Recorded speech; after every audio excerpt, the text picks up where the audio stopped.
नागपुरातील चाकू हल्ला प्रकरणात अंबाझरी पोलिसांनी गुप्त माहितीच्या आधारे आरोपी ऋतिक उर्फ भूऱ्या मधुकर मोहरे वय 18 वर्षे 9 महिने याला अटक केली आहे।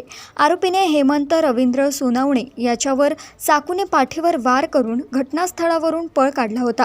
घटनेनंतर पोलिसांनी तांत्रिक माहिती व गुप्त बातमीच्या आधारे आरोपीचा शोध घेत त्याला ताब्यात घेतले। आरोपी विरुद्ध संबंधित गुन्हा दाखल करण्यात आला असून पुढील तपास अंबाझरी पोलीस करीत आहेत। तर आरोपी होता त्यामध्ये ऋतिक उर्फ भूऱ्या मधुकर मोहरे।